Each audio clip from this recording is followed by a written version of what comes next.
Assalamualaikum warahmatullahi wabarakatuh. Hai pemirsa setia kasus Subang hari ini, bagaimana kabar kalian? Insya Allah pasti sehat semua.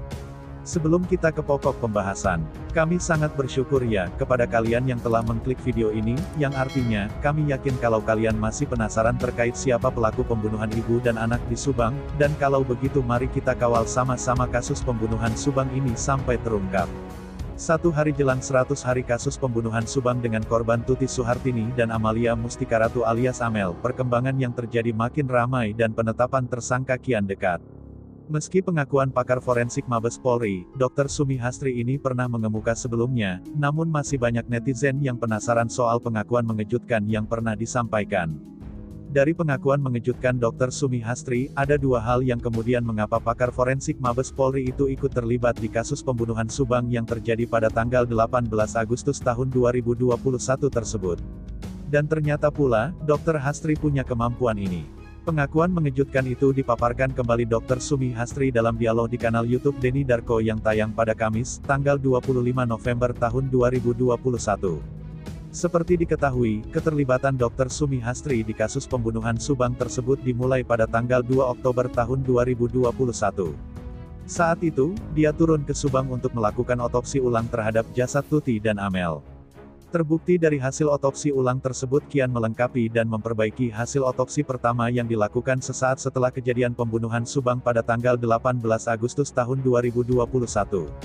Dari hasil otopsi kedua yang dipimpin Dr. Sumi Hastri ada koreksi dan penambahan-penambahan pada hasil otopsi pertama.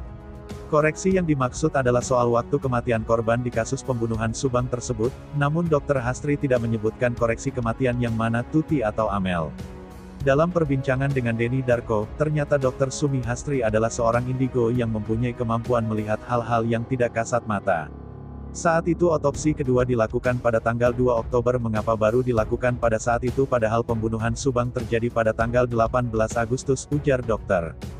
Hastri. Menurutnya, mengapa baru dilakukan tanggal 2 Oktober tahun 2021 otopsi kedua, selain karena ada permintaan dari masyarakat, dirinya juga didatangi korban pembunuhan Subang dan meminta tolong. Bukan lagi merasakan tetapi memang didatangi korban, ujarnya. Namun, Dr. Sumi Hastri tidak menyebutkan siapa korban pembunuhan Subang yang mendatanginya almarhum Tuti atau Amel. Sementara menyangkut permintaan netizen agar Dr. Sumi Hastri kembali ke TKP untuk mencari siapa tahu ada rambut pelaku yang tercecer di TKP, terutama di kamar Amel, menurutnya tidak perlu.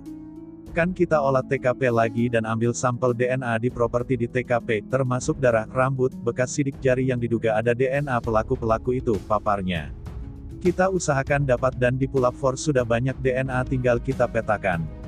Kayak main puzzle, kira-kira DNA korban di mana saja, DNA pelaku di mana aja, kemudian dicocokkan, kemudian dia ada gak saat kejadian, tuturnya.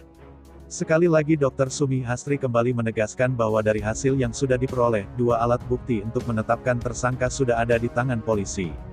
Mereka tidak lagi mengejar pengakuan, tetapi mengumpulkan alat bukti untuk menetapkan tersangka.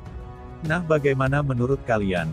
Terima kasih sudah mampir di channel kami tim kru redaksi yang bertugas mengundurkan diri, semoga terus diberikan kesehatan amin, serta pelaku Subang semoga segera ditetapkan siapa pelakunya, amin amin ya robbal alamin.